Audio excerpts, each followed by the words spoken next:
Alors moi, la première chose que je vous ai demandé quand on a préparé tout ça, c'est mais qu'est-ce que vous foutez là, quoi? Pourquoi on vous a mis sur ce panel? Je peux d'autant plus vous poser cette question que c'est pas moi qui l'ai choisi. Donc voilà pourquoi on vous a mis sur le entre pro et perso et l'entrepreneur funambule. On sait toujours pas. Ouais, je pense qu'il n'y a pas encore de consensus sur pourquoi on est là, mais peut-être parce on a des avis Peut-être que très clivants. vous Je êtes sais passé pas. dans Voici, dans Closer, je sais pas, non, il y a un truc ou quoi, mais non, je sais pas. Pas ces vacances d'avant, mais pas là. Bon, avant de rentrer dans le vif du débat, je vous propose à chacun de vous présenter rapidement. Arbia, je te laisse commencer. Entre Oui. pro et perso. Bonjour tout le monde, donc Arbia Smithy, fondatrice de Rosalie. Rosalie, c'est une fintech à impact social qui permet à tous les salariés d'accéder à leur salaire quand ils veulent. Donc c'est ce qu'on appelle le salaire à la demande, ne plus attendre en fait du 30-30 pour être payé et donc éviter les découvertes bancaires, les prêts à la consommation pour répondre à un imprévu au lieu d'aller justement à sa banque ou s'endetter, prendre un acompte sur salaire du 1er au 30 quand on veut. Et on vend ça en fait comme un bénéfice salarial aux entreprises pour apporter du bien-être financier en fait, à leurs salariés, améliorer leur productivité, leur engagement dans la boîte, renforcer leur politique sociale, etc. Voilà. Très bien. Merci. Pierre? Et donc Pierre Keinec, donc j'étais cofondateur et CEO de Genji. Donc Genji, on est une solution de gestion de dépenses professionnelles. Donc toute la partie aussi bien remboursable, non remboursable, notes de frais, indemnités, kilométriques et autres.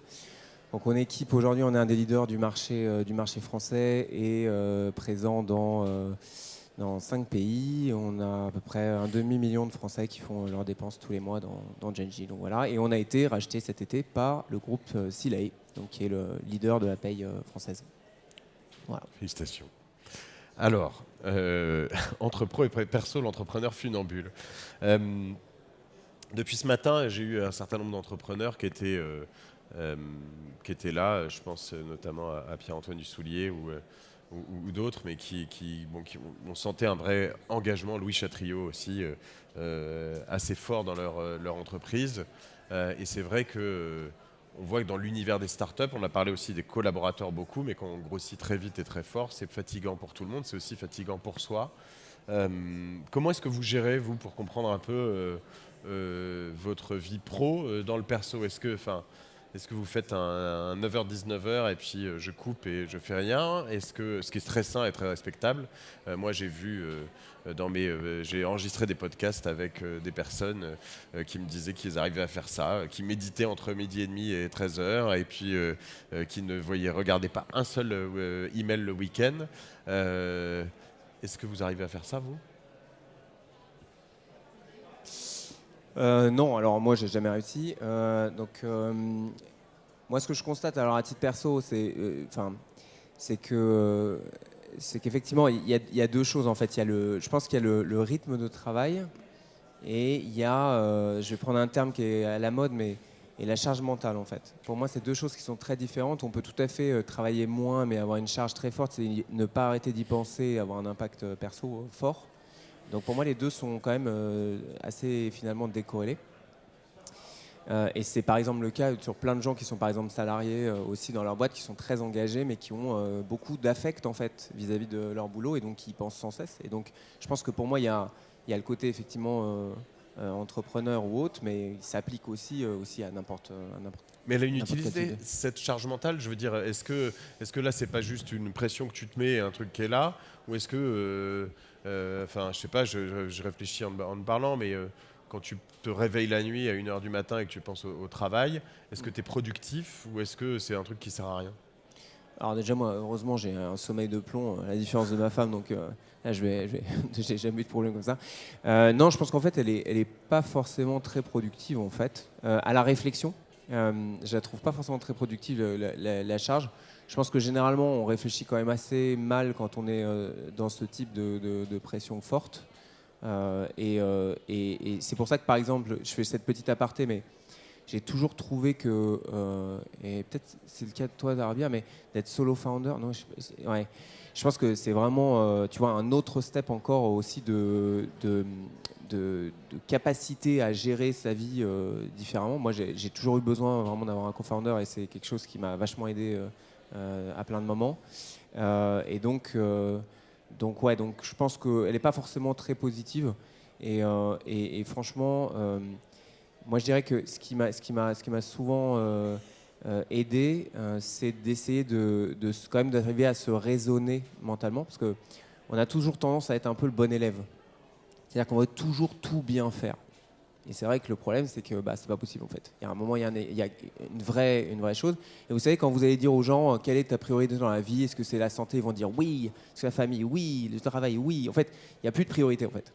Et donc à un moment, il faut faire des choix qui sont quand même un peu plus clivants, qui vont être très perso, qui vont peut-être amener des choses qui vont faire que les gens, je sais pas, divorcent, etc., etc. Mais n'empêche que il faut faire un certain nombre de choix et arriver à s'y tenir, qui vont évoluer, je pense, dans la vie. Ça veut dire quoi? Il faut faire un choix, c'est le pro, le perso, les potes, le sport. Ouais, moi à titre perso, c'est vrai qu'effectivement j'ai fait des impasses en fait sur un certain nombre de trucs, tu vois, dans ma vie, et je pense que lesquels? Les amis, voir les amis par exemple, tu vois, je le fais pas jamais en fait, depuis dizaines d'années, et c'est vrai que ça m'économise vachement de temps entre guillemets, tu vois, je le dis avec des pincettes parce que c'est un truc. Je pense que voilà, t'as des sortes de choses qu'il faut que tu arrives à faire, et c'est pas forcément toujours forcément plaisant parce qu'on a tous envie de tout faire, mais qui sont un choix perso particulier. J'ai l'impression, pour commenter ce que tu viens de me dire, que les amis, j'ai tendance à dire ça potentiellement aussi, c'est le plus politiquement correct. C'est-à-dire que dire j'ai fait une croix sur le boulot, j'ai fait une croix sur mes enfants, j'ai fait une croix sur ma femme, là on se dit bouh, quel affreux personnage. Alors que si on le regarde et qu'il dit j'ai fait une croix sur mes amis, on se dit bah, dans tout le choix qu'il y a à faire, c'est ok quoi. Je veux dire, finalement c'est un peu facile. Pardon, Ouais, hein, je vrai, dis la même vrai. chose, non, hein, t'as donc raison. je me reflète. Non, t'as raison. Non, je pense que de toute façon, tu fais forcément aussi des choix perso que tu peux aussi à des moments dans ta vie, selon, tu vois, ton niveau d'aisance financière aussi compensé par de l'argent. Tu vois, tu peux avoir. Tu t'achètes des amis, c'est ça? Non, c'est pas ça.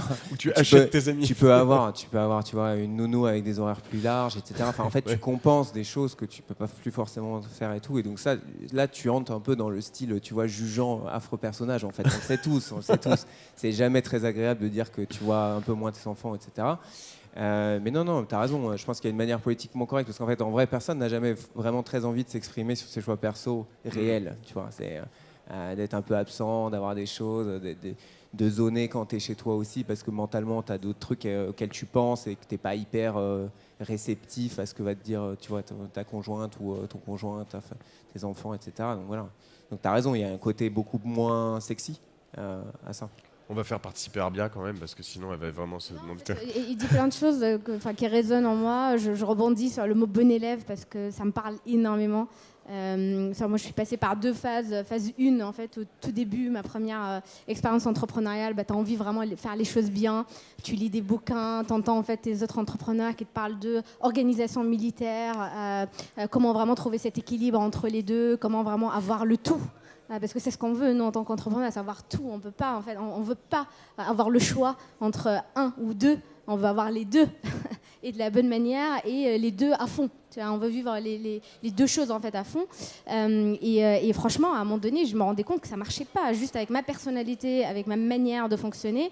Le jour où justement je me suis acceptée comme je suis, moi je suis bordélique, je suis pas très structurée, mais j'arrive à trouver mon organisation dans ce bordel, très très bien d'ailleurs, et que je thrive en fait dedans et je m'épanouis en fait dedans et j'arrive justement à être productif donc avec mon organisation. Le jour où en fait je me suis un peu lâché cette pression là d'avoir cette organisation militaire à me laisser, tu vois, je sais pas, une demi-journée par semaine pour faire ça, un soir par semaine à faire ça, mais c'est pas possible en fait dans la vie d'une boîte tous les jours de se dire mon agenda il va rester exactement comme ça et je vais dire non en fait à une personne qui veut se positionner là-dedans, c'est pas faisable en réalité. Et donc le jour où j'ai compris ça et je me suis dit équilibre, ça veut rien dire en fait, et on peut trouver complètement en fait une harmonie entre les deux. Et vraiment en regardant comment je fonctionne, je trouvais que la vie pro, perso, pour moi c'était la même chose en fait. La journée, la nuit, avec ma famille, mon mari, mes enfants, ou avec mes amis, je respire ma boîte, je parle de ma boîte, ça me fait plaisir et c'est d'ailleurs même plus fun pour moi quand je pars en voyage. En fait, fait avec des amis entrepreneurs et donc allier sport et business, pour moi c'est le fun, quoi. C'est ça les vacances, pas forcément en fait aller absolument faire des vacances avec des amis sans parler en fait de boulot et aller en fait absolument je sais pas faire des voyages business comme on appelle, tu vois. Donc le jour en tout cas où j'ai compris ça, là je suis passée à la phase 2 qui marche très bien pour moi aujourd'hui, où voilà, je travaille comme je peux avec exactement en fait mon rythme. Organisation, oui, j'ai 2 enfants en bas âge, donc oui, comme tout le monde, du coup tu te forces à t'organiser exactement comme quand tu organises ton équipe de la même manière. Donc moi la nounou presque pour moi je la vois comme une personne de l'équipe de ma start-up familiale, quoi. Donc pour moi c'est une sorte de COO que je dois la fidéliser comme le COO de ma boîte, que je dois l'augmenter quand il faut, que je dois en fait écouter ses problèmes, écouter, on est d'accord, parce que c'est très important. Le jour où on perd sa nounou, c'est plus grave d'ailleurs que perdre son associé. Toute cette partie-là peut complètement s'écrouler en quelque sorte. Et après, ouais, trouver complètement cet équilibre entre les deux, mais ça ne veut pas dire que pile à ce moment-là, je m'arrête à 18h30 et après en fait c'est fini et pas de boulot. Non, en fait, si en tout cas j'ai embrassé mes enfants et ils sont déjà au lit, je peux complètement, si j'ai des choses, reprendre mon ordinateur, bosser devant la télé ou en mangeant ou en parlant avec mon mari et continuer jusqu'à 2h, 3h du matin s'il faut. Je le vois pas en tout cas comme une charge, tu vois, avec une coupure. Voilà, ça c'est ma vie pro et maintenant je me transforme, c'est vie perso, quoi. Est-ce que vous arrivez quand même à avoir des... Parce que finalement, je pense que quand tu sois entrepreneur ou non, il y a plein de gens qui, quand ils sont en famille, passent leur vie sur les réseaux sociaux ou à faire autre chose. Ou, voilà, donc ils sont pas là. Je veux dire, c'est pas le sujet d'être que dans son business ou voilà, mais à vous octroyer, même si t'es pas à fond dans l'organisation militaire, des bulles précises et se dire ça, c'est une bulle de famille et là-dessus, j'y déroge pas. Moi, j'ai mis en place certaines choses où je sais que le lundi soir, j'ai cherché ma fille au théâtre, j'ai un moment avec elle, qu'une fois par mois, je déjeune avec un de mes 3 enfants, voilà, je fais des choses comme ça. Vous avez mis en place des choses comme ça qui fonctionnent ? Moi, c'est pas organisé. En fait, si je sens que ça serait top maintenant de passer du temps avec mes enfants, je le fais. Si demain il faut changer ça, en fait, on n'a pas en fait dans le calendrier. Il faut absolument que je passe tant de temps avec eux. J'essaye de passer du temps qualitatif avec eux. Moi, j'estime que c'est pas forcément important de passer des heures avec ses enfants, mais plutôt un moment qualitatif fort pour leur raconter une histoire, savoir ce qui s'est passé dans la journée, les chercher à l'école, etc. Pas forcément en fait à passer du temps à justement faire le reste des choses ou justement mais par contre quand il y a des urgences, bien sûr les réunions d'école, je suis là, ça devient vraiment une priorité dans l'agenda, exactement comme un rendez-vous avec je sais pas mon codir ou avec un PDG du CAC 40 que je dois signer. Donc c'est pareil en fait, je le respecte et qui peut quand même aussi bouger s'il y a une autre urgence qui se met en fait à sa place. Donc c'est pas non plus pas bougeable en fait, et pas touchable. J'ai l'impression que le digital nous a un peu finalement donné un espace de liberté assez important, c'est-à-dire que on peut finalement rentrer chez soi en effet à 19h, s'occuper de ses enfants pendant 1h, 1h30, 2h, retravailler après, donc finalement c'est assez cool parce qu'avant on ne pouvait pas forcément faire ça aussi bien, aussi facilement, et à la fois c'est aussi super aliénant, c'est-à-dire que ce smartphone qu'on a toujours là, finalement le dark side de tout ça, c'est vraiment que on est toujours là, on a toujours ce mail, on a toujours ces personnes qui nous écrivent le dimanche matin, on a toujours ces choses-là. C'est ça l'ennemi aujourd'hui dans cette pro-perso, l'entrepreneur funambule, c'est le smartphone ? En fait, je pense que l'ennemi, tu vois, si je fais une analogie avec le système de classe prépa française. Donc, classe prépa, en fait, tu peux très bien être... ce qui importe aux gens, c'est l'ordre d'arrivée. Être premier, deuxième, troisième, etc. Mais en fait, en réalité, ta note, tu t'en fous. Là, c'est un peu pareil. En fait, le problème, c'est que dans la majorité des startups, tu as un kilo de compétiteurs. C'est très rare, en fait, d'être tout seul dans son space.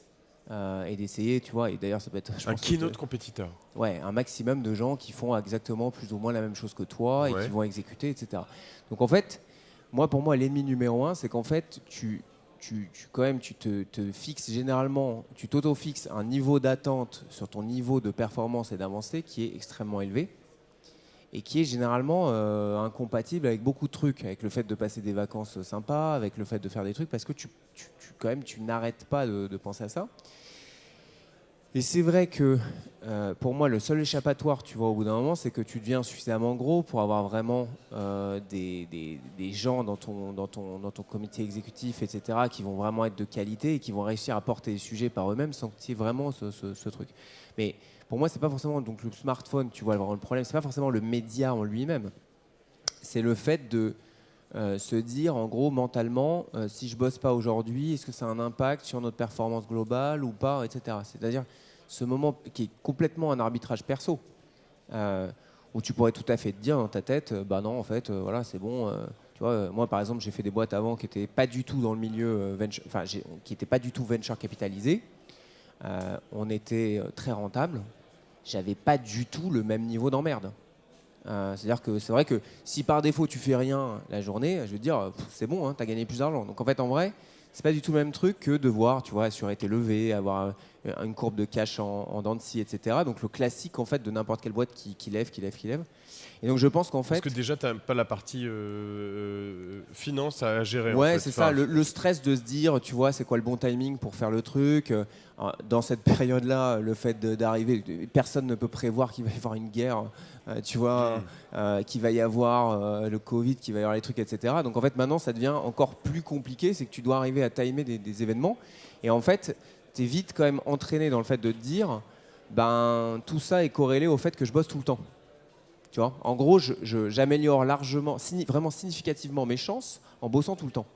Et ça, c'est peut-être vrai, peut-être faux. En fait, on ne saura jamais, tu vois, parce que personne ne tente les deux en même temps. Donc, je pense que c'est ça le vrai. Le smartphone, après, pour moi, c'est la manière après de se remettre dedans. Mais voilà. Ce que tu dis là, c'est beaucoup plus... Évidemment, quand tu es tout seul, 2 ou 3, tu as beaucoup plus d'impact sur ton entreprise que quand tu es 100. Donc finalement, ce que vous dites là, quelque part, le sujet dans entre pro et perso, et si je reprends aussi l'histoire de ta nounou qui est ta COO de ta vie perso, c'est qu'une question en fait, de people, d'entourage. C'est-à-dire qu'à partir d'un moment où tu grandis, où tu en as les moyens financiers notamment et organisationnels, avoir une nounou, une personne qui fait le ménage et puis, je sais pas, un intendant personnel, avoir un chief of staff, un assistant, avoir, etc. Bah, c'est ça la solution. Est-ce que tu dilues pas aussi ton impact direct en faisant tout ça? Bon, alors peut-être que sur ton ménage, c'est peut-être pas plus mal. Moi, en ce qui me concerne, c'est pas plus mal. Moi, j'ai un Roomba maintenant, il aspire automatiquement. Ça marche même pas ce truc. Ah, tu peux l'automatiser. Ça marche même pas. C'est marrant parce que en fait, moi, je trouve que la seule chose que j'ai compris, ou que nous, en tant qu'entrepreneurs, on comprend au fur et à mesure en fait, des années, c'est valoriser notre temps. Chaque minute qui passe, on la valorise d'une manière tellement différente. En fait, la minute devient très très importante et donc on se dit, en fait, ce temps-là, est-ce que j'apporte vraiment une valeur ajoutée de malade, ou est-ce que c'est un truc que je peux déléguer à une personne qui peut justement le faire pour allouer mon temps en fait sur quelque chose à valeur ajoutée plus importante. C'est tout ce qu'on fait en fait chaque année, et à chaque fois en fait on monte en grade parce que justement on comprend cette partie-là et on sait à qui la déléguer. Donc pareil en fait, clairement là où justement je pense qu'il y avait beaucoup de temps où je faisais tellement en fait de choses et de tâches opérationnelles et de tâches où j'estimais mon Dieu, c'est ça en fait ma vie perso versus ma vie pro. De plus en plus en fait ça s'en mêle. Pourquoi? Parce que je valorise en fait ce temps-là de manière différente et je délègue énormément de choses où j'estime que j'ai pas de valeur ajoutée forte là-dessus. Donc tu vois, dernier tip que je peux donner, oui, chief of staff, avant ça paraissait tellement bizarre de prendre ça. Aujourd'hui les investisseurs comprennent ça. Honnêtement, je connais énormément de startups où c'était le premier recrutement. Moi c'était le premier recrutement en fait que j'ai fait cette année. Enfin pas cette année, dès que j'ai commencé avec ma deuxième boîte. C'est pour enlever en fait tout ce qui est donc avoir une personne justement comme un bras droit qui est là justement pour valoriser ton temps. Moi je passe mon temps vraiment à faire l'école, les rendez-vous importants, stratégiques, etc. Et j'ai pas besoin, je le brief pour faire les présentations, les decks, les choses vraiment que je sais de toutes les façons. En fait quelqu'un d'autre peut les faire mieux que moi. Si je lui donne justement le content et la partie pourquoi passer des heures en fait sur quelque chose justement que je peux justement déléguer et la passer sur en fait faire des calls plus importants avec des clients ou des investisseurs ou des financeurs ou des partenaires. C'est ça. Deuxième type, dernièrement j'ai essayé, il y a des startups maintenant qui se lancent énormément sur les assistantes virtuelles. Vous en avez plein, Double, des assistants, etc. Je me suis dit allez je vais tenter ça. Justement tu vois pour ma recherche de nouvelles nounous.